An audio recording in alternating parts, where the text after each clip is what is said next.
High, সকালে ঘুম থেকে উঠে ট্রাই করি যে প্রপারলি ফ্রেশ হয়ে তারপর একটা প্রপার স্কিন কেয়ার করার।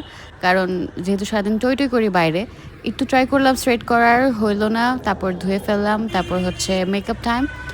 C as always, but it's okay. যেহেতু বেশি এটা পারি না, প্যারাও নেই না। কোনো মতে জোড়াতালি দিয়ে মেকআপ করি। আজকে অ্যাকচুয়ালি একটা শ্যুট আছে। একটা কনসেপচুয়াল শ্যুট বলতে পারেন। তো ওইটার জন্যই রেডি হচ্ছি। ট্রাই করলাম আবার স্ট্রেট করার। ঈদ গিফটকে লিখলাম ইআইডি গিফট, ওটাকে ঠিক করলাম। অ্যান্ড আমার মাথায় অনেক স্মার্ট বুদ্ধি আছে, so I fixed it up. তারপরে রেডি হলাম, ড্রেস পরলাম, অ্যান্ড অবশ্যই সানক্রিম। ভাইয়া আপনাদের কাছে কি 10টা 20 টাকার নোট হবে? ভাইয়া কই 20 টাকার নোট হবে 10টা? এটা হচ্ছে আমার ক্যামেরাম্যান। অনেক খালি ছিল, খুবই ভালো লাগতেছিল যে শ্যুটটা করতে পারবো। অনেক রোদ ছিল।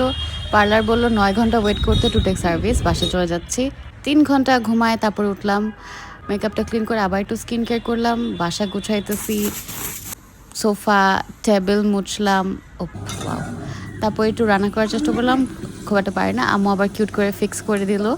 তারপর আম্মু আমাকে রান্না করা শেখাচ্ছে, কারণ আপনাদের মতো আম্মুরও ধারণা যে আমি খুব শীঘ্রই বিয়ে করছি। তারপর বাথরুম পরিষ্কার করলাম, বেসিন পরিষ্কার করলাম, শাওয়ার নিলাম, আবার একটু স্কিন কেয়ার করলাম। গেলাম বাজারে। বাজার তারপরে দেখলাম যে হঠাৎ করে কমলা আর মালটা একই রকম দেখতে।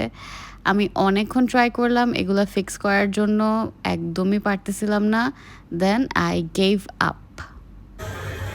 তারপরে ভাইটা বললো যে উনি ঠিক করে দিবে। মানে এটার হাফ 1 কেজি না। মানে আধা কেজি। এটাই হচ্ছে আমার বাজার। সো ইয়া, তারপর আসলাম ইফতার বানাতে। ইফতারটা আমি মোটামুটি আলহামদুলিল্লাহ ভালো বানাতে পারি। সুন্দর না? তারপর একটু ক্যাপশন লিখলাম। তারপর ডিমিট্রি আসলো রাতের বেলা, বললো যে কালকে ঈদ, আজকে তো মেহেদি তোমার দিতেই হবে।